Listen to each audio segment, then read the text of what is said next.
This video is about relationship OCD, something I've struggled with for years, and it was one of the worst OCDs I've ever had. There are three main types of relationship OCD. It's usually that you're either obsessed with the fact that you may not actually love your partner, or the second type is that you may wonder if you could not be with someone better, or the third most common type is that you're worrying whether your partner is not cheating on you or whether you have not cheated on him. The therapy will differ for each of these three parts.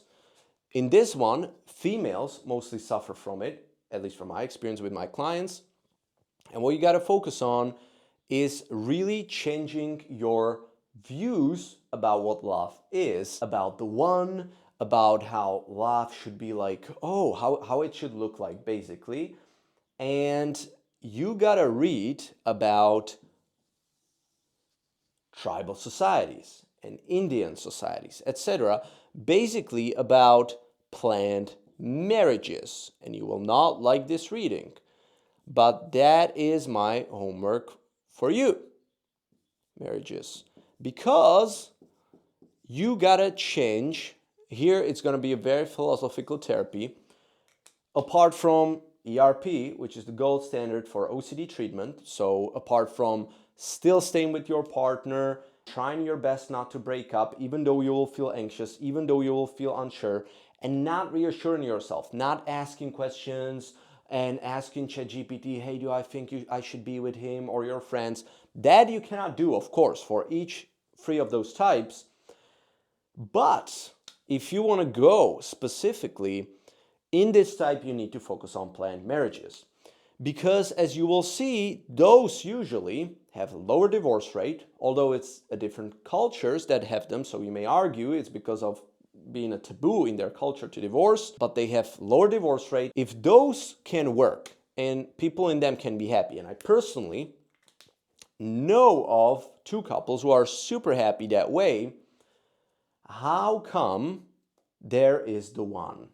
You know, so here it's going to be a very philosophical change. You have to drop the notion of the one. You probably watch a lot of The Notebook or Titanic. Oh my God, I really gotta love him and I don't perhaps love him. You gotta change your whole idea about love. You can read a book called Love, A History, or study books on love, just to get out of your head this idea that love is some emotion that you feel. That's a passion. That's what called being in love. But true love is much more like a work. You work on it as if you were building a house. By me really getting this into my head, I was able to beat this first type. Then I also suffered with the second type, and this was the hardest one for me, which was whether I couldn't be with someone more attractive to me or better fitting to me. What if, am I really with the best woman that I could be with? What really helped me here, and you will not like this answer, I got engaged.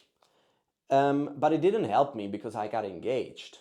It helped me because it was like a final point where I was like, okay, this is it. Like, I've done this. I finally decided on it. This is it. Like, from here, it's no more questioning, which is called rumination. So I'm no longer thinking about this OCD. It's no more reassurance, which is I'm going to stop asking my friends, hey, do you like my girlfriend? Do you find her attractive? It's no more looking at other women, and this was huge, just to get certainty whether, what kind of women check me out? If really hot women check me out, that would mean that maybe I could like be enjoying myself. Maybe I shouldn't be in a monogamous relationship. I was always checking who checks me out and who doesn't. All of these, when they were gone, what helped me a lot was getting engaged, because then I was like, okay, this is it, end game. This is end game, because I always wanted to be a good man, and hey, there's no going back, and this really helped me. So ultimately, you don't have to get engaged. What I'm trying to show you is that it's about decision. You really got to decide, hey, I'm sticking with this person, because what your relationship OCD wants to do, it essentially wants to destroy your relationship. That's its ultimate goal, is to break your love, break your relationships. That's when it oh my God, I'm successful. That's when OCD, relationship OCD, this particular beast is happiest. So make that decision. There's a specific type of the second type of ROCD, which is very pervasive in male clients, and it's what I call hookup FOMO OCD. It's a term that I coined, and it's basically that you're not just wondering if you could be with a better partner. Also, females can have this, but it's mostly males. And this is a rare type of relationship OCD. But you're obsessed with the fact whether you should be enjoying yourself by having hookups or whether you should be in a monogamous relationship and settling down. This was how it manifested with me the most. And the clear goal here is to give up your dopamine addiction. When you're dopamine addicted, meaning that you're constantly checking your phone, watching pictures of different women or men, you're constantly checking people on the street, which is just to give yourself a little bit of dopamine release in your brain, a little bit of stimulation, you will have overstimulated brain that will always be kind of like ADD, attention deficit disorder. It will always be looking for different options, which is what people with ADD or ADHD do. Their focus is not like steady laser beam, it's like many different lasers. They're, here's focus. Oh, then I focus on this, then on that, then on that. Big part of this hookup FOMO OCD, if you have it, or even if you have just this, could I be with a better partner, is to getting rid of your dopamine addiction. Stop being on your phone as much, etc. This sounds like a ridiculous advice. If you're an OCD expert, you would be like, hey, what is this guy talking about? This has nothing to do with this. Just face your anxiety, lean into it, stop doing compulsions. No. Until I fix this, I didn't get rid of this second type. So now we have first type, second type, and now the third type is cheating OCD. This one, I also had it, but I'm the least efficient in treating it, and I have the least experience with it. But it's usually, as I said, two things. Either I cheated on my partner, and here it can be even false memories where you're unsure how much you texted with some guy, for example, and what you texted about. And then because you're so anxious of it, you delete it. But then OCD tells you, hey, what if you texted flirtatiously? You should tell your partner about it. And then the other type is, what if my partner is cheating on me? So what you got to do is you really have to, in this type, focus on no compulsions. It's in every type, but in this type especially, you cannot be doing compulsions. Really write down all your compulsions, really write down every single way in which you reassure yourself, in which you give yourself certainty that nothing like that is going on, and stop doing these things. And last but not least, the ultimate goal, as I said, of relationship OCD is to break your relationship.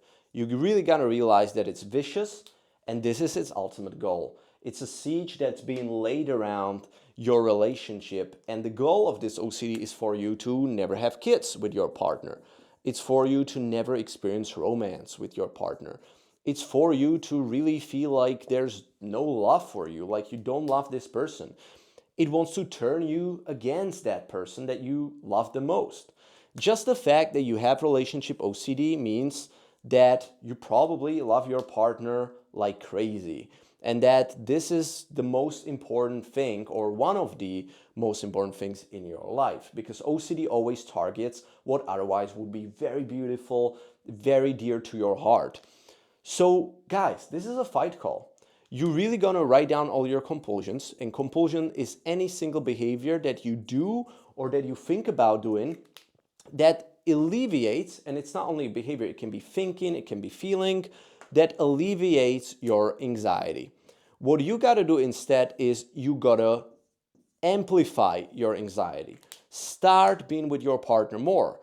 Start thinking about maybe having kids with them later down the road. I'm not saying, immediately, but I can't, what if he's not the right one? I gotta be sure. No, I don't have to be sure, OCD. There's no certainty in life. Look at the planned marriages. I don't have to be sure. Let's just be with the guy. We will see what it turns out to. So really cut out all your compulsions. But what helped me the most in cutting them was realizing that it's just like in the fairy tales, in Entangled, for example, how the evil witch wanted the girl not to be with that guy. If you watch the Disney movie, That's what's going on. It's not even metaphor. This is literally what's going on here. So save it. Save it. Please save your relationship. I'm a big relationship guy. Save it. Fight for it. Fuck you, ROCD. This is what when I got married, I posted it on my Czech Facebook. I was like, fuck ROCD. Because it's the fight of my life. That's why I cried when I had a wedding. I cried a lot, guys. I can't even talk about this without crying again. But we were looking at each other with my wife. And I was crying like a baby, like the most I've probably ever done in my life. And you don't usually see couples crying this much on a wedding. At least I didn't see them. So that's what you got to realize. It's a fight for your life. People don't view it like that because OCD will start making you to treat your partner with like scorn. You may be like, oh, like this person, I don't even want to be with them. They're like a drag to my otherwise awesome life that I could be living, perhaps with someone else. That's what OCD loves. Really make an effort to be nice on your partner. Really make an effort not to be evil on them. Really make an effort to even read books. Like you can start studying, and this may be compulsive for some people, so be aware, but start studying emotionally focused therapy, not tapping therapy. There's therapy called EFT where you tap. That's no therapy. It's esoteric BS. Start studying. It's called EFT. It's by Sue Johnson, emotional focused therapy. Read books about it. It's called Hold Me Tight. If OCD is eroding your relationship and maybe you're in fights a lot, stop fighting, and then you may actually get your relationship better just to get one back on your OCD. Read Hold Me Tight. It's about attachment bonds and how to have a secure attachment bond, you and your partner, both of you in that relationship, and by that how to actually heal yourself and heal your traumas and make yourself into the best version of you by your relationship, and really start shifting this focus.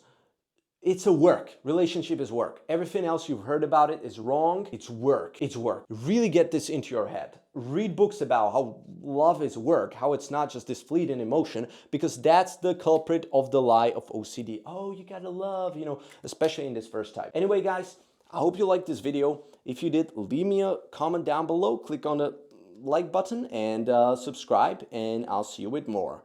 Have a good one, guys. Peace.